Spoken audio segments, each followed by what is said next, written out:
Today we're discussing from Srimad Bhagavan, and before I begin, maybe just to give a little bit of context to where I thought we could read from today. So the Srimad Bhagavatam is very beautiful. It said that the whole of the Bhagavatam actually makes up the entirety of Krishna's body. Krishna Tulya Bhagavata Vibhu Sarva Shrai Prati Shloke Prati Akshare Nana Arthakaya.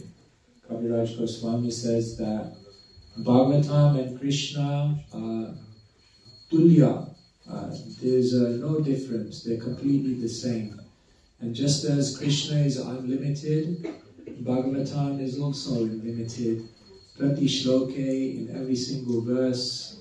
What to speak of that? Prati akshare, in every single syllable. There are many, many meanings, many, many incredible insights. And so, Bhagavatam is said to consist of 10 topics. And different commentators explain these topics in different ways. The commentators explain that in one sense all the topics are in all the cantos. But then different commentators give different perspectives, and in Bhagavata Deepika it's mentioned that every canto has a specific focus in which topic it talks about. So the 10 topics of the Bhagavatam I explained. Atra sargo visargascha skandam poshanamutaya manvantareshan katha nirodha muktir ashraya. These are the 10 cantos of 10 topics of Bhagavatam. So, according to Bhagavata Deepika, the third canto primarily focuses on sarga. If you want to know like how all the elements came about, the original elements in the conversation between Vidura and Maitreya, so much of this is being discussed. And then it said, Visarga. In the fourth canto, what we're learning about is secondary creation. Secondary creation means from Brahma onwards. Brahma doesn't create the elements, but Brahma takes the elements and then he populates the universe. So here we hear about from Brahma, Svayam Manu, and from Svayam Manu, he has different children, and like that. So that's how the population comes about. Then the fifth canto is all about sthana, the focus, because the fifth canto is all about the structure of the universe. So we have an alternative to what the world is saying the universe looks like.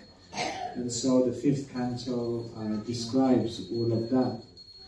The sixth canto is about Poshana, because Poshana means protection or nourishment. And if you look at the pastimes in that canto, Ajamil, Chitraketu, then it's very much about how the Lord always protects. Seventh canto is all about Uti or creative impetus, because the whole of the seventh canto just focuses on one pastime. The appearance of Nishingadev and the disappearance of Hiranyakashipu. So Hiranyakashipu represents lust. And so the creative impetus for the whole world is lust. As soon as you have lust, material desire, you have to create many, many things in order to satisfy the lust. I'm not sure if that was France or London, but Prabhupada was once walking and he saw the skyline, and he said, he saw the massive buildings, and Prabhupada looked at a devotee and he said, the ladies in this city must be very beautiful. That was his conclusion, because he said the attraction between man and woman, or the lust that we have, means that we have to create so many things to fulfill desires. So Hiranyakashipu represents that lust. So that topic is about creative impetus. The eighth canto is all about Manvantaras. Manvantaras are Manus are those who are in charge of different periods of time in humankind. And so in this canto we learn about different Manus who are managing different time periods. Canto 9, Ishanukatha, Sridhar Swami says, because in this canto we learn about different activities of incarnations. Parashuram is described, Ram is described, and even Krishna's family leading up to Krishna's appearance is described. And then he said the 10th canto is Ashraya, because that's all about Krishna. So Krishna is the supreme shelter. So all the acharyas say all of the other topics are simply meant to illuminate this topic. Then 11th canto is all about mukti, because in this canto the main conversation is Krishna is instructing Uddhav, and Krishna is about to leave the world, and therefore he's telling Uddhav all the things that he should learn in order to also renounce the world. So it's said to be all about liberation or gaining release from the material world. And the 12th canto is all about Nirodha, or annihilation, because in this canto we hear about Markandeya Rishi, about his interactions with annihilation, and ultimately Parikshit gets annihilated in this canto as well. He comes to his end of his life. And then, according to Srila Swami, if these are the 10 topics, what are cantos 1 and 2? So he says that the first canto is all about adhikar, because even before you can even begin reading Bhagavatam, the question is, how much adhikar or qualification do you have to understand Bhagavatam? Therefore, he says there are 3 conversations in the first canto. The conversation between Sukadeva and Parikshit, the conversation between Sutta and the sages, and the conversation between Narada and Vyas. And when we look at these 3 conversations, then we see what is the qualification of a speaker and what is the qualification of a listener. Because if the speaker isn't qualified and if the listeners are not qualified, then the magic of the Bhagavatam won't happen. And so he says this is first depicted in Bhagavatam so that we can try to become qualified, whether we are a speaker or a listener. And then he says the second canto is all about sadhana, because this is where Parikshit asks his question to Sukadeva Goswami, what is the ultimate means of attaining the goal of life?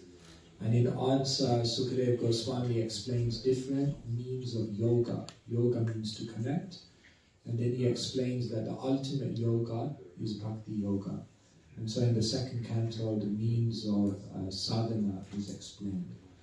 So like this, the Bhagavatam is very, very systematic, very, very comprehensive, and it actually covers everything that we need to know. So I was thinking where to speak from today, so I thought let's speak from the 6th canto, which is all about protection, because we all feel like we need protection. And today I'm going to read from a verse in the 6th canto, which is all about the story of Chitraketu. And Chitraketu goes through a life of ups and downs, a life which is like a roller coaster. And after experiencing so many different things in his life, this is the conclusion that Chitraketu comes to about the material world. So you can repeat after me. Guna pravaha etasmin, Guna pravaha etasmin, Ashapako nanugraha, Ashapako nanugraha, Asargo naraka kova, Asargo naraka kova, Sukam dukam evava, Sukam dukam evava, Guna pravaha etasmin, Guna pravaha etasmin, Asapako nanugraha, Asapako nanugraha, Asargo naraka kova, Asargo naraka kova, Sukam dukam evava, Sukam dukam evava, Guna pravaha etasmin, Guna pravaha etasmin, Asapako nanugraha, Asapako nanugraha, Asargo naraka kova, Asargo naraka kova, Sukam dukam evava, Sukam dukam evava. Guna pravaha etasmin, Guna pravaha etasmin, Akshapakon vanugraha, Akshapakon vanugraha, Asargo narakakova, Asargo narakakova, Sukam dukam evava, Sukam dukam evava. Guna pravaha etasmin, Guna pravaha etasmin, Kashapakon vanugraha, Kashapakon vanugraha, Kasvargo narakakova. Kim sukam dukam evava.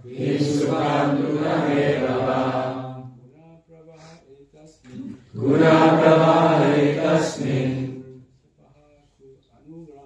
Kasvargo narakakova. Kasvargo narakakova. Yesukam dukam evava.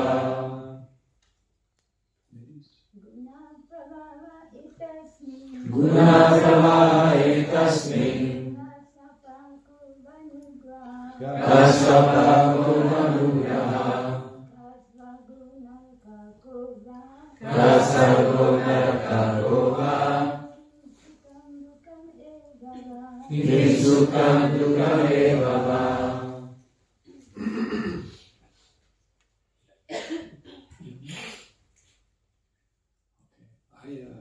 Forgot to do the word for word.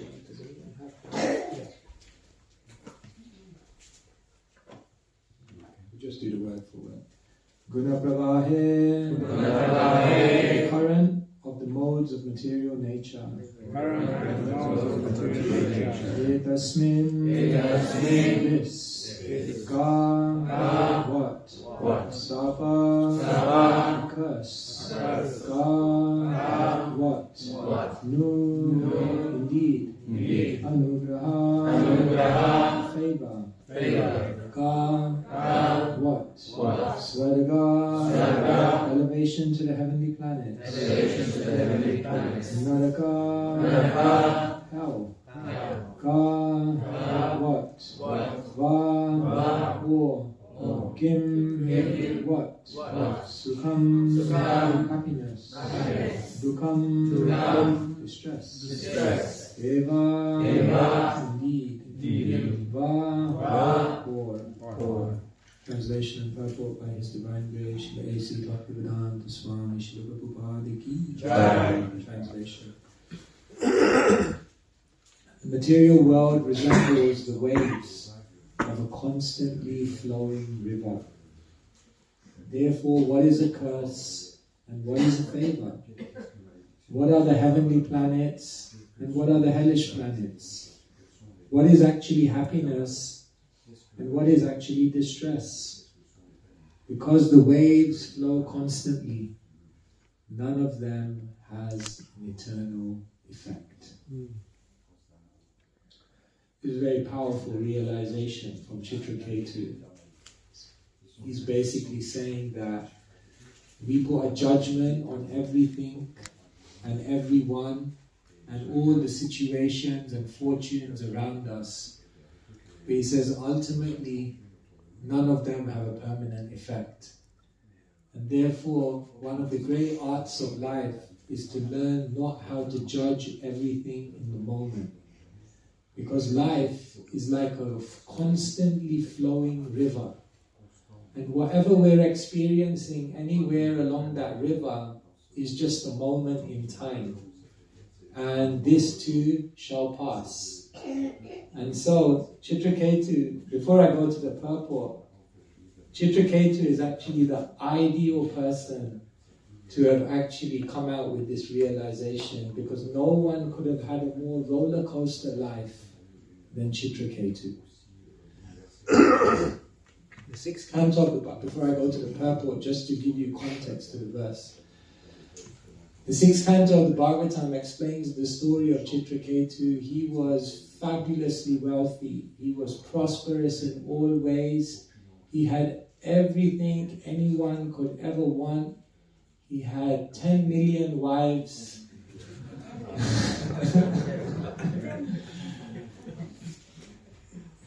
Don't ask me how it's possible, but he had 10 million wives. In proverbial English, you could say he was on top of the world. However, in English they say there's always a but. And despite having everything, there was one thing he was missing, which was a son. He never had a son. And the son is not just emotionally he was very much desirous of a son, but practically he needed a son because he was a king and he needed the kingdom to go on. And therefore he was on top of the world, but you know how it's so annoying when you have everything but that one thing is missing. So he was plunged into a distress because he didn't have that one thing. It was so important to him. But then one day Angira Rishi came to his home. Angira Rishi looked at him and said, "What's wrong? You have everything. What's the problem?" So I have everything, but there's one thing I don't have. So Angira Rishi looked at him thinking, like, one thing? But we have so many things. He explained to Angira Rishi his predicament, and Angira Rishi said, "Okay, I'll help you out." And therefore, by Angira Rishi's mystic potency, he said, "I will empower one of your wives to have a son." So again, Chitraketu was plunged into top of the world again. Now I have a son. It's coming. And just as Angira Rishi told him that, he slipped in one more thing to him. He said, "By the way, your son, first name Harsha, surname Shoka." He said, "By the way, your son, he will be Harsha Shoka.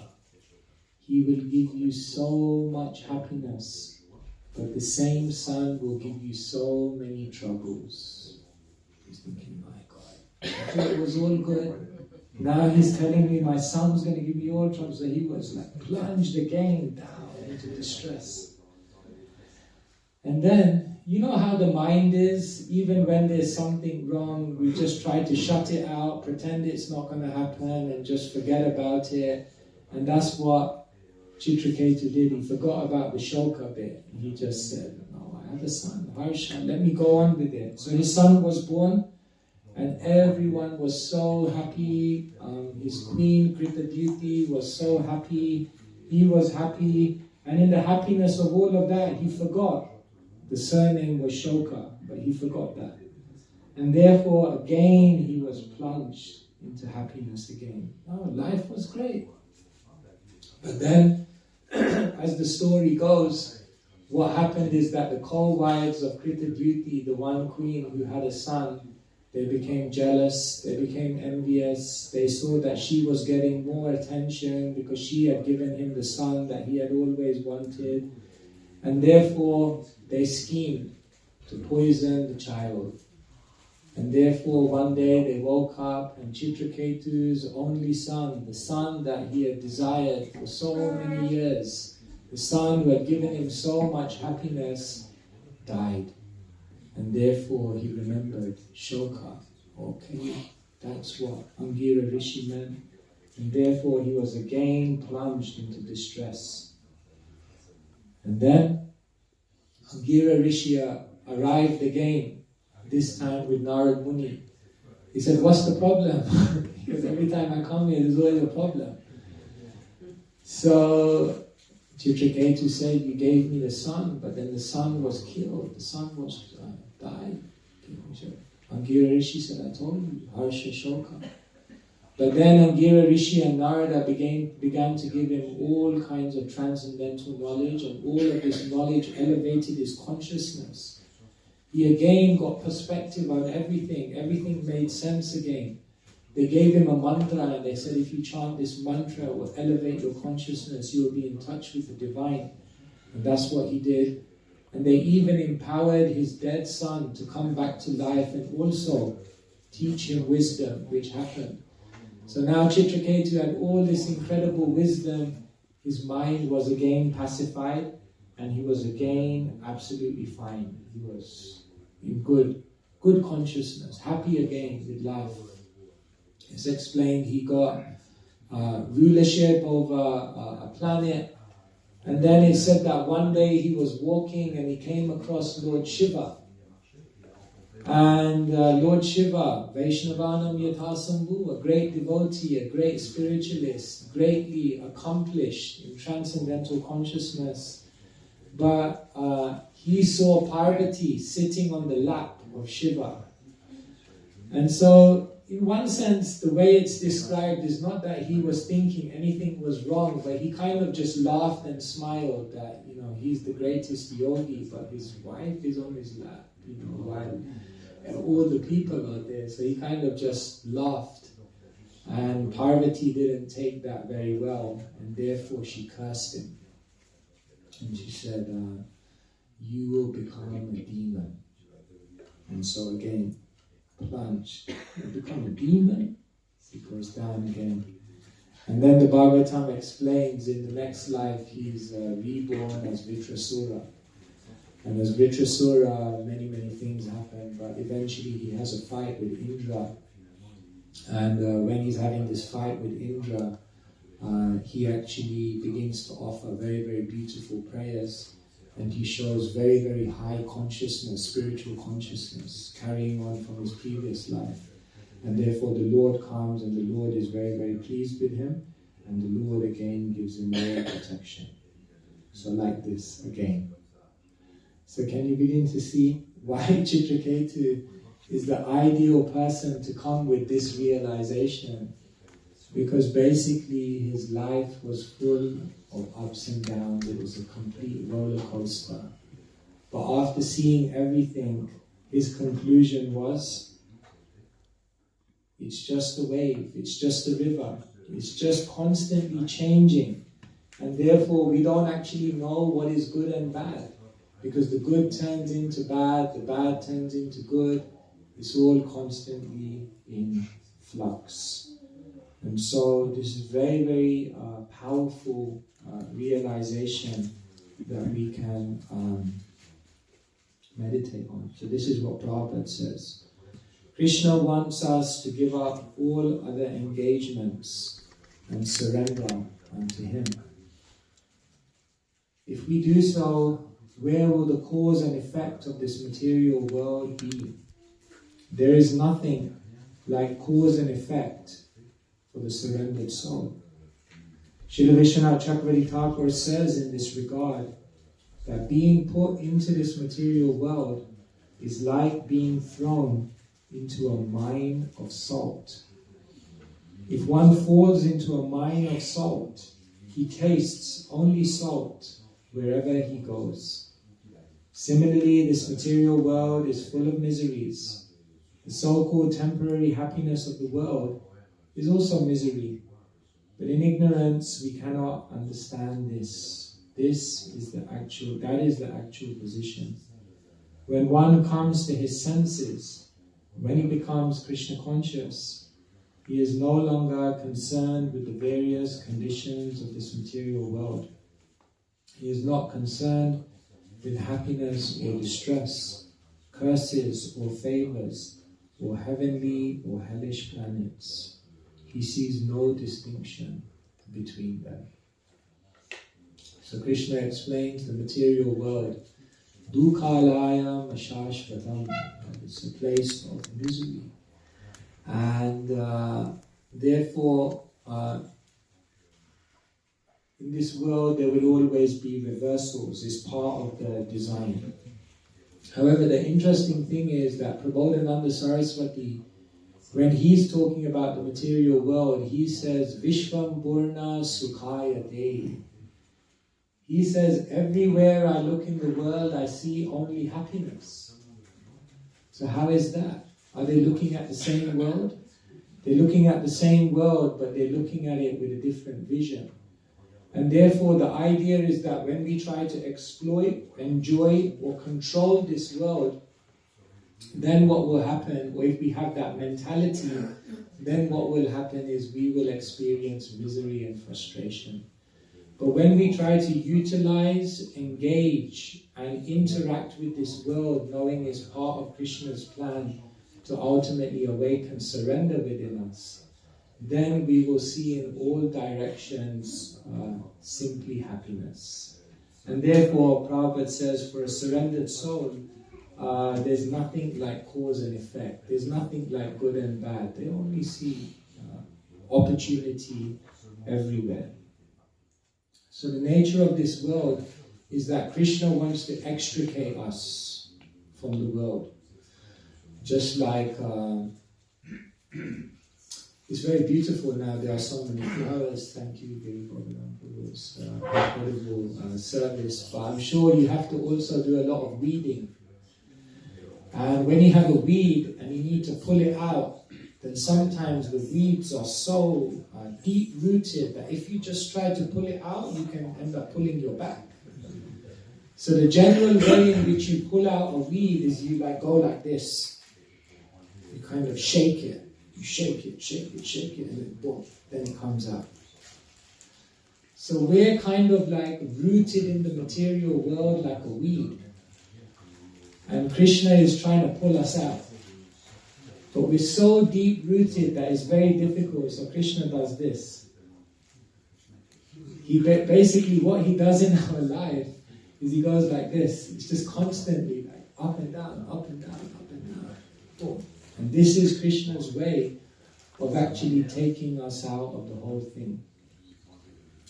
Srila Prabhupada explains that every conditioned soul basically has two mentalities that bring them to the material world and keep them in the material world. One mentality is that I am the enjoyer, and the other one is that I am the controller.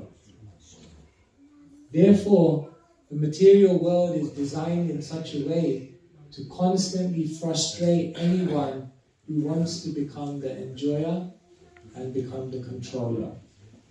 And all of these ups and downs ultimately help us to understand I'm not the enjoyer. I'm not the controller. I'm actually a servant and instrument. And in being a servant and instrument, I actually experience the greatest happiness. And so this is the purpose of why the material world is designed like this. So the idea, actually, is very difficult, but what Chitraketu is basically saying is that we have to learn to embrace everything that life brings us. And in this way, we look at everything that happens in our life, and if we can understand three things, that nothing in this life is random, nothing in this life is unfair, and nothing in this life is meaningless. If we understand these 3 points very, very powerfully, very deeply, our whole vision of the world and our experience of life will change. Number 1, nothing is random. Number 2, nothing is unfair. And number 3, nothing is meaningless. Everything is empowering and beautiful. And if we deeply understand this, then we'll never be in the mentality of a victim. It's hard because we do go through such harsh experiences in life sometimes, but so did Chitraketu.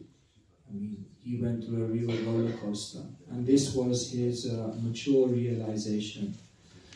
So it's explained that the living entity in this world has different protectors or different things which can make their life more steady. For example, it said, punya, piety, makes your life more steady. Shastra, wisdom, makes your life more steady. Dharma, if you follow religiosity, it makes your life more steady. Naipunya means intelligence. If you have good discrimination, then it makes your life more steady. Surid, if you have good friends, it makes your life more steady. And Bala, if you have strength, influence, then it makes your life more steady. So therefore, if you look at everyone in the world, they're basically trying to get these things. But it's interesting, when Yudhishthira went to Bhishma Dev at the end of the Kurukshetra war, Bhishma Dev looked at Yudhishthira and the Pandavas, and he said, you had everything. You had Dharma. You had Naipunya, intelligence. You had piety, Punya. You had Bala, strength. Surid, friend, you had the best friend, you had Krishna. he looked at them and said, you had everything. And still you had to suffer. And then he came with his mature realization, Bhishma, and he said, Na yasya garhichit papan puman veda viditsitam yad vijigyasaya yukta bhuyanti kavayopihi. So no one can understand the plan of Krishna. He said, you had all these things that make life more steady, but still you had to go through a roller coaster journey. Bhuyanti. If someone tries to second guess the plan of Krishna, they'll become completely bewildered. Even if they are a kavi, even if they are a great philosopher, no one can understand the mind of Krishna. And so, the Bhagavatam is systematically explaining to us. Remember, all the cantos of the Bhagavatam deal with different topics. And so the 6th canto of the Bhagavatam is dealing with protection, Koshanam. And Chitraketu is realizing here, through all the ups and downs of life, Krishna was protecting me. Krishna was looking after us. And everything that we label good and bad is just all part of Krishna's protection. So this is the goal of a devotee. If we can come to a point in our life where we say, I don't need to change one thing. Everything is perfect.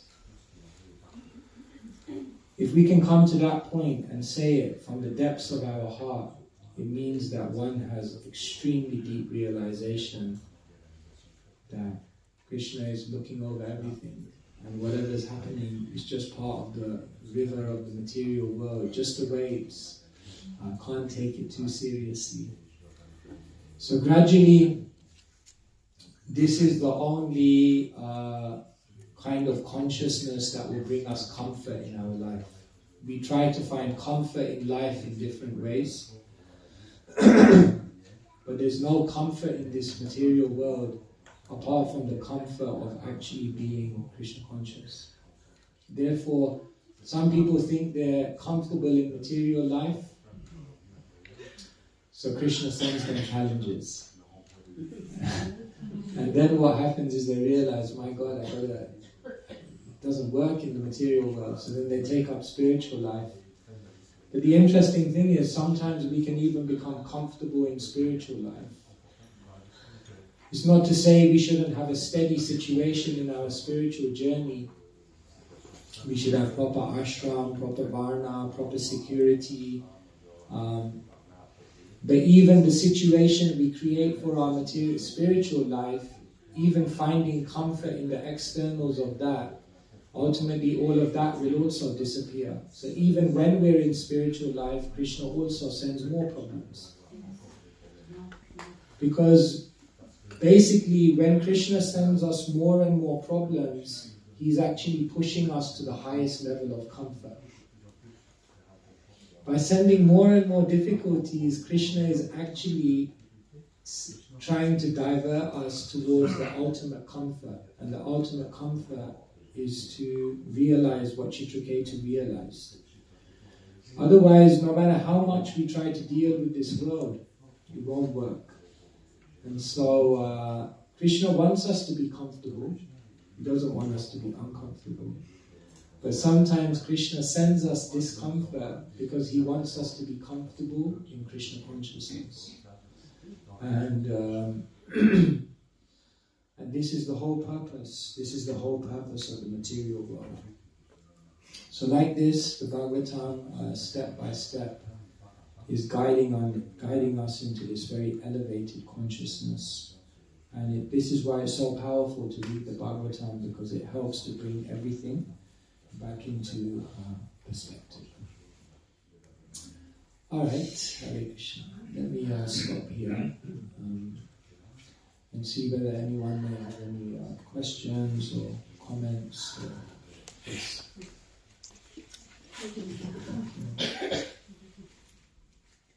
Maybe you can speak and then I'll repeat. Maharaja is saying that. I'll repeat it.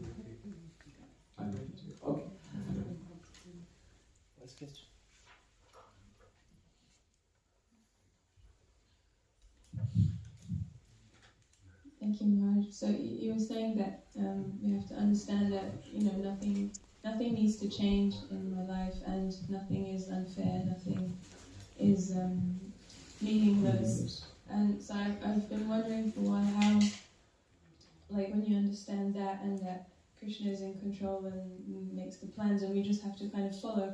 How do you fit in decision making? Like sometimes you feel like you do have to make a decision that may make a difference. So is that decision that you're making, does it really have a big impact?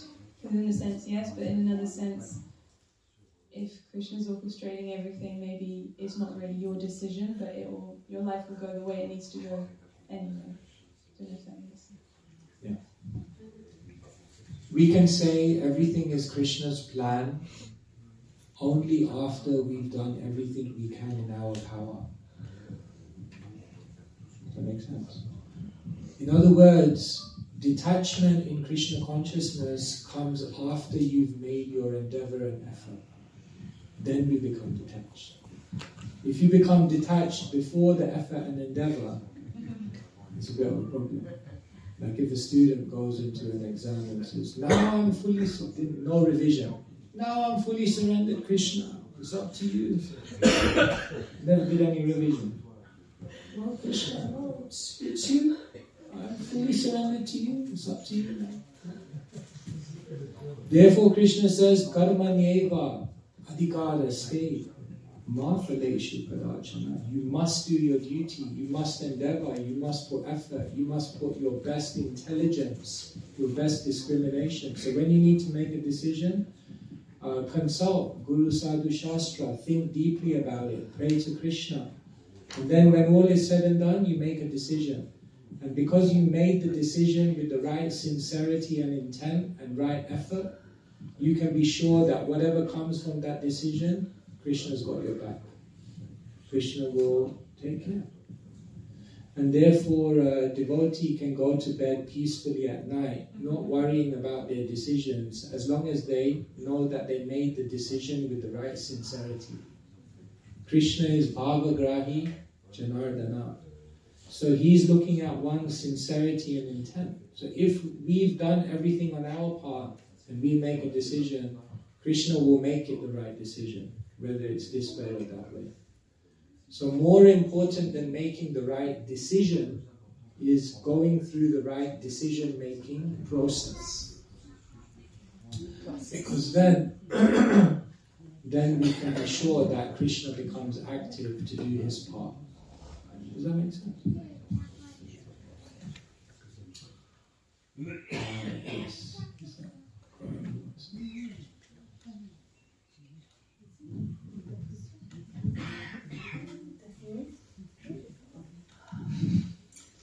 So I'm getting into old age, and I don't like so many things about it, but I really admire Krishna is doing a great thing, because it gets us disgusted with this material world. So we can't enjoy it anymore, the body, the mind, and then so many things I could do, I couldn't do, I can remember everything. So it's, at the beginning it's frustrating, but then I realized Krishna, old age is to get us disgusted, and get us ready for next, going back to Godhead, So even if it's not very pleasant, it's a very good job. It looks good. Good realization. Yeah, it's like that. I mean, if we look closely, then the material world material nature is designed in a very, very specific way. And it's like you begin losing everything towards death. It's such an incredible arrangement of nature that you begin losing everything, because it's better you lose things slowly, one by one by one by one. Because if you have it all and you have to leave to take it all, one go. Like if you have a plaster, generally the humane way to do it is to go underneath a hot tap and then take it off bit by bit. But who is going to just go, wow? Very few people. So therefore, Krishna designs the world in such a way that gradually, begin to use everything. Guilty. Yes, yes.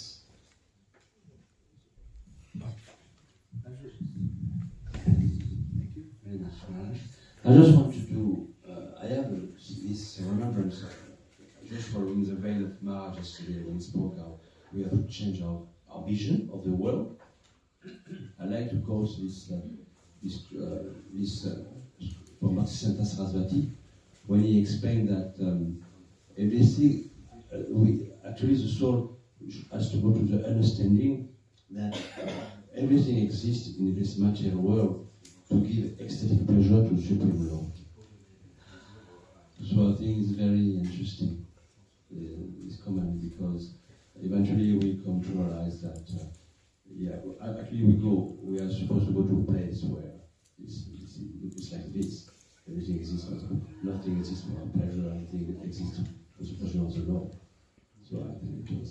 Well, thank you so much. Yeah, when we use everything in the right way, Hari Sambandha Vastuna, when we understand that all the Vastu, all the elements, all the objects of this world have a Hari Sambandha, they have a connection to Krishna.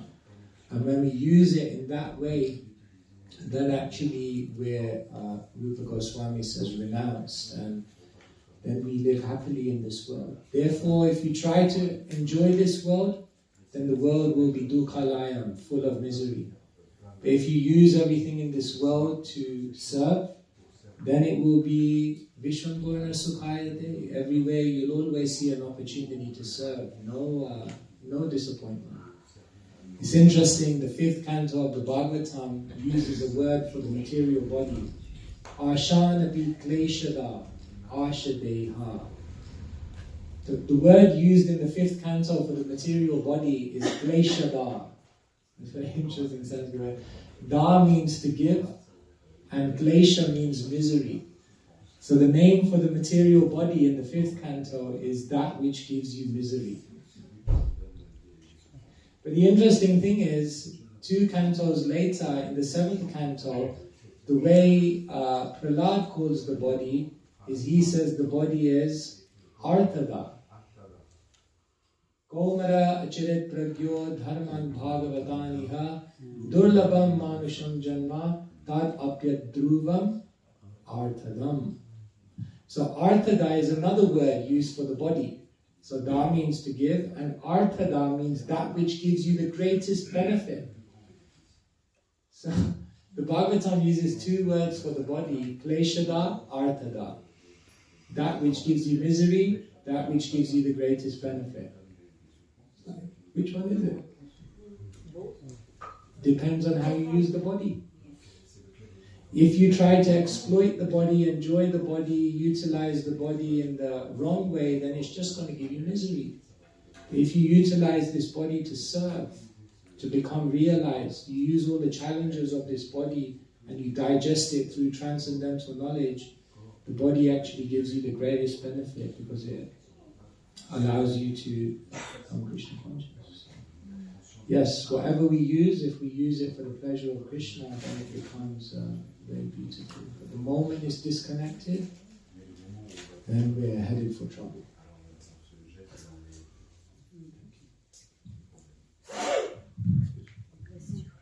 In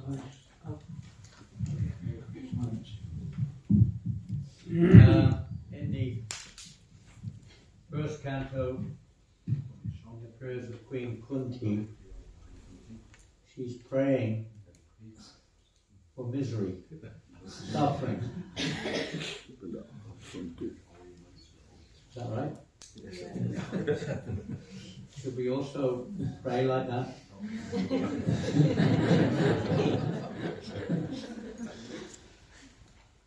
Well, how do we, can you expand on that a little bit? I mean, we know her conclusion is that in these situations, she remembers Krishna, she takes shelter of Krishna. But how should we see that? I mean, you did mention indirectly this subject, so how should we see it in our lives? Yeah.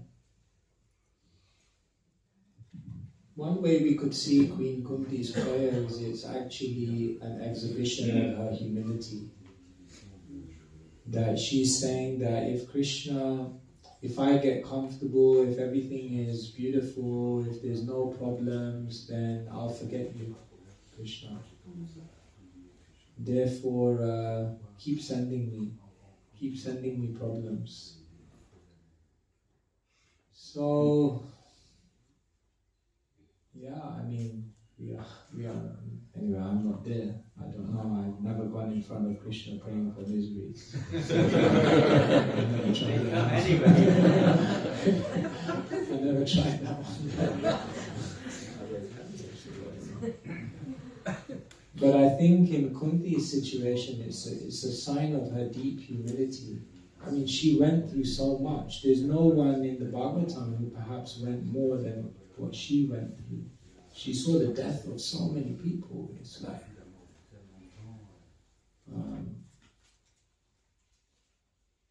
so yeah, I think our prayer should be, maybe the safer prayer is the prayer for association and the prayer for service.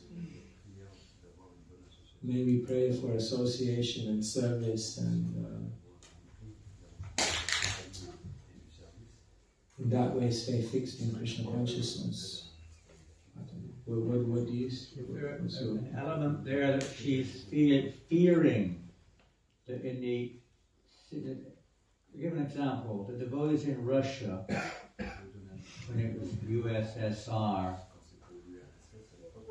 the elder devotees, those who went through the previous regime, and then after Glasnost they were so-called free, many of them said it was easier to be Krishna conscious before Glasnost than after, because the situation was so difficult.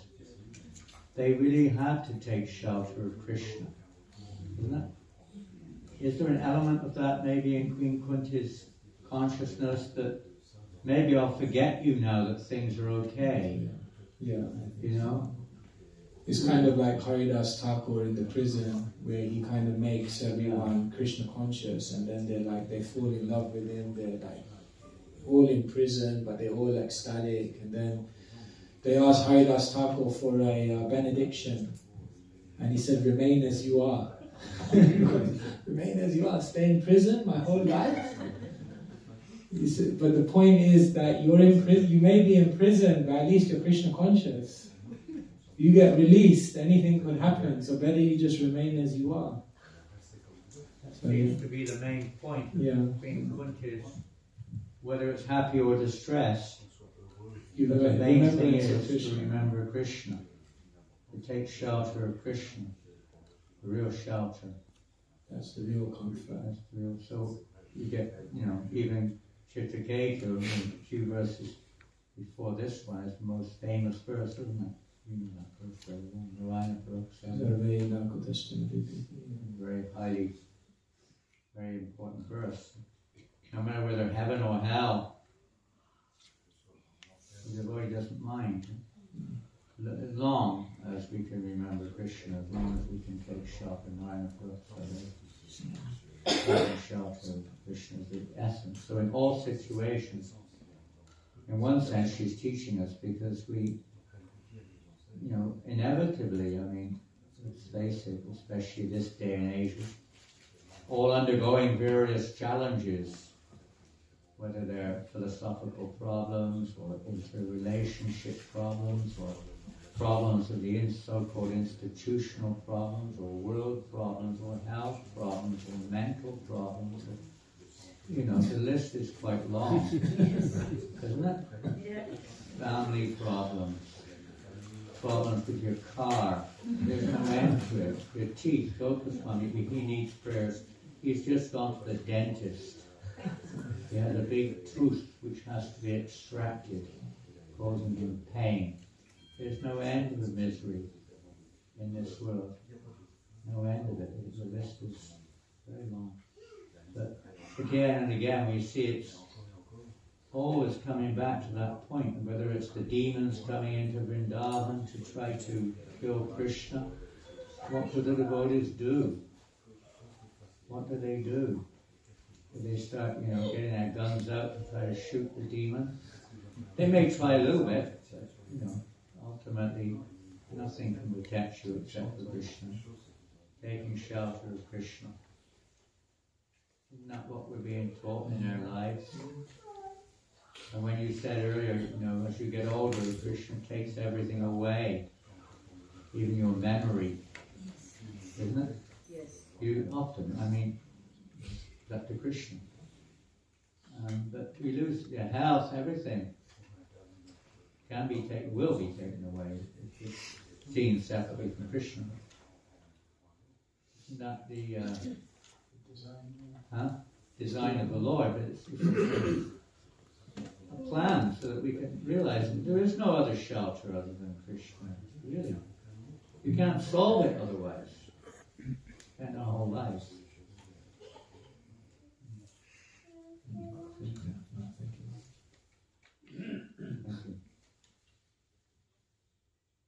Prabhupada said, if you well know, there was a little bit more to the purport than what you've read. Yeah, I did, Which is simplistic. It's just that mood of realizing that we're the servant of the servant, servant. We're not independent. That's the shelter, isn't it? Under the devotion, under the devotees. Our life is to serve, not to be served. To serve the devotees. That's our shelter. Thank you.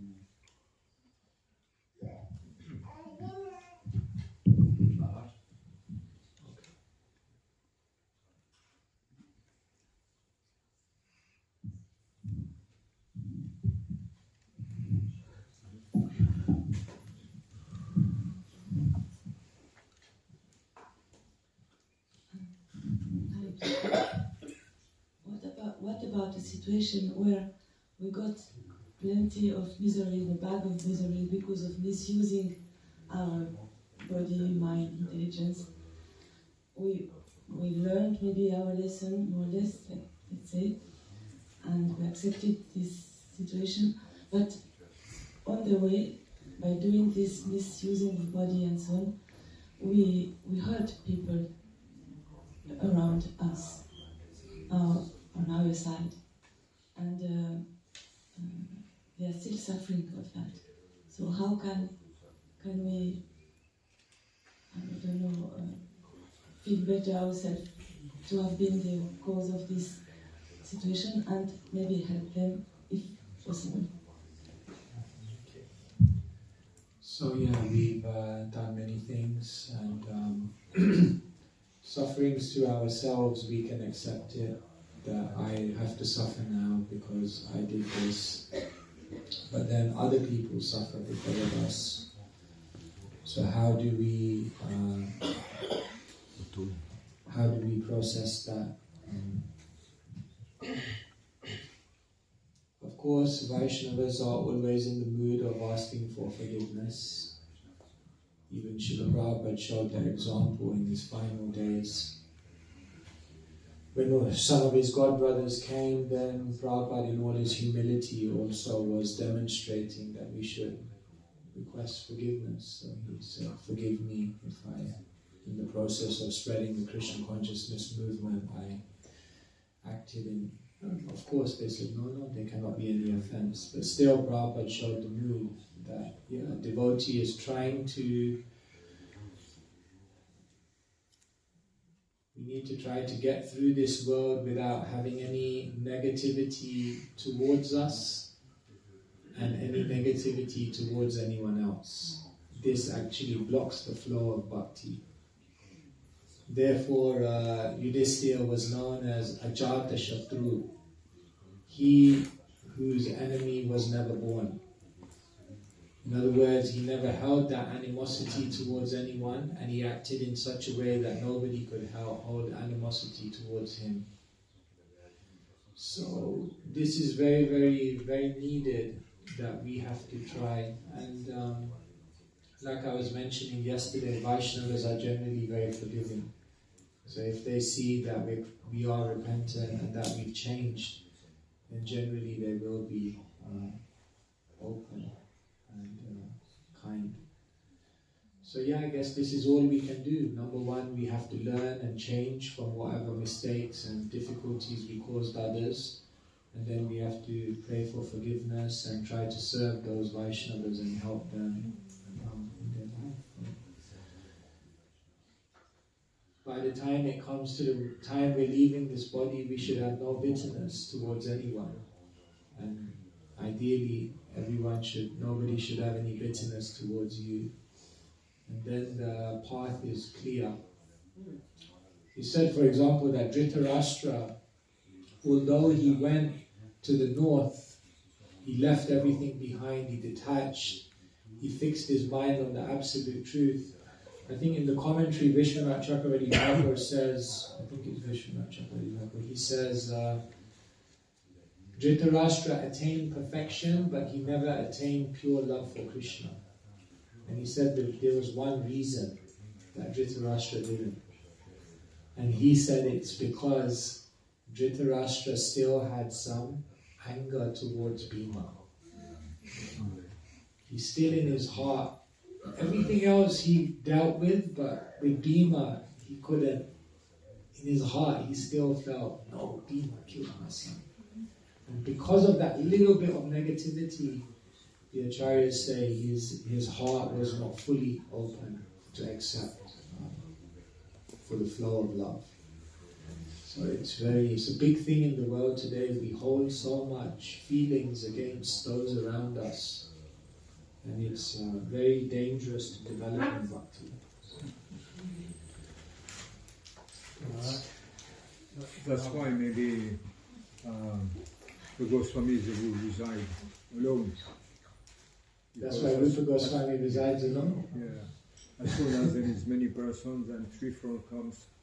But we have also example where like Ramachandra and Narottam Das Thakur, they were inseparable. And as soon as Ramachandra went away, then Narottam Das Thakur chose to return to the spiritual world, more or less. It was such a separation. So sometimes devotees are better to be to practice more or less alone, but meet from time to time, of course. And sometimes they want to keep close association towards their lives. Depends. Yeah, I mean, the Goswamis in Vrindavan, they had their bhajan kutirs, so they were spending time alone for sure. You know, Sanatan Goswami, Madan Mohan, Rupa Goswami, Ter Kadamba, Jiva Goswami in that crocodile hole, that Akrura Ghat. So like this, they definitely had their times of bhajan, but then it's also explained that the Goswamis of Vrindavan would come together in the courtyard of Radha Damodar temple, and there they would discuss so many things about Mahaprabhu's movement together. It's explained, I was saying yesterday, that the Goswamis would go around Govardhan and they would go into the villages. And it's explained that when they went into the villages, everyone would come running around them, and the kids and everyone loved them. Dhira, Dhira, Jana Priyo, Priyakaro. They were dear to everyone because they had no envy. So definitely we find the element of solitude in the Goswamis, but deep friendship as well. Like for example, if you think about when you go to Radha Kund and you go to the middle, in between Radha Kund and Shyam Kund, you go up, then they have the Deen Samadhi. So it's explained that Raghunath Das, Raghunath Bhatta, and Krishnadas Kaviraj, they all passed away on the same day in different years. Their disappearance day is the same, but on different years. Because it's said that sometimes the separation from a Vaishnava is so great. Prana naraki boar. Bhaktivinoda says, I can't maintain my life. He explains it's like crying. You may have this experience when you're a child and you cry. And you cry so much that you can't breathe. I don't know if anyone had that experience ever. You cry, sometimes children, they cry in such a way uncontrollably that they almost can't breathe. So he's explaining like this, that sometimes, can you imagine the level of love that they had for each other? That I can't maintain, Narottam says, I'm smashing my head against the rock. I can't live without you. It's an extremely deep connection between the devotees. It's like, so yes, so I'm just saying both elements are there. Deep friendship also. Narottam says, Dadera charana sevi bhakta sanivas janame janame hoy e abhilas. To live with the devotees, bhakta sanivas, is my desire life after life. Whatever may happen, may I live with the devotees. So. They also, of course, preach to the whole universe.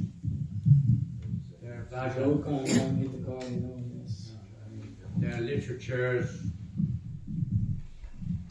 but on the point you mentioned before, forgiveness, which came up last night also, there's the pastime of Haridas Thakur, when Gopal Chakravarti publicly offended him. Haridas Thakur forgave him, but Krishna didn't.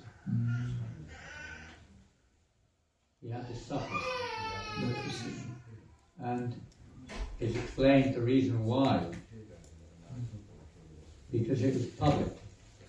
It was public. Public. And it affected so many people.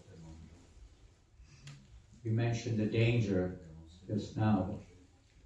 We're in a very dangerous world with social media. If we criticize somebody on social media, there's a chance that many people will be affected by that. It's on that level that forgiveness has to be sought. It's not the person that we go to only, but so many people's lives have been affected by our misperception, our ego, or whatever it is. And it's on that level, if we want to get release, that one has to go to get release. It's not enough just to go to the devotee. So many others are affected. That's humility. That's where humility will come. This is a difficult world we live in, especially now with this social media facility. There's so much of this going on within our own movement. Be very careful. Hare Krishna. Yeah, this is so hard to know. We are so quick to make a judgment on things. It's very dangerous. There's this Puranic story of the eagle. You know this one? A king, he decided to give out khichdi, free khichdi to everyone. So then as he was out of the goodness of his heart, so he was giving bowls of khichdi to everyone. And as he was giving one bowl, there was an eagle flying above with a snake. It had just caught in its mouth. So as this eagle flew over, it had collected its lunch, the snake. And as it was flying over this khichdi bowl, the snake was kind of dead, but a little bit of poison came out of the snake's mouth, and it dropped into the khichdi bowl. Nobody knew, and then the king gave it to someone. So this person took the khichdi bowl and immediately, boom, died. So he said the agents of Yamaraj came. He said, somebody's dead here. He said, who's responsible? Somebody has to take the karma. So they said, the king was giving the khichdi bowl out. He should take the karma. They said, oh, he was doing it out of the goodness of his heart. He was trying to serve. He can't get the karma. Then they say, no, the snake has to get the karma because the poison was from its mouth. But then they said, no, but God designed poison in its mouth. What can it do about that? It can't do anything. They said, it can't be the snake. He said, okay, the ego should get the karma. What was the ego doing? The ego has to survive. It was just getting its food for the day. So the agents of Yamaraj were baffled. They said, like, what will he do? Someone has to take the karma for this situation. And in the distance, there was someone, and they were publicly criticizing, I knew that king. I knew he wasn't a real king. I knew all along that he was a hoax, that he's just trying to harm us. So the agents of Yamaraj said, give the karma to that person. The critic takes the karma. So there's this story, this Puranic story. They have to be very careful because situations are so complex and then it's easy to make a judgment. Oh, I've seen it. I understand it. No. And then if you publicly say it, if you're wrong,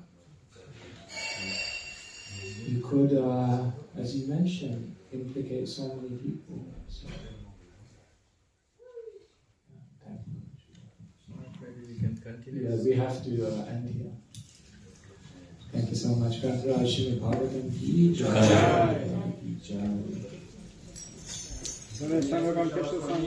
Jai.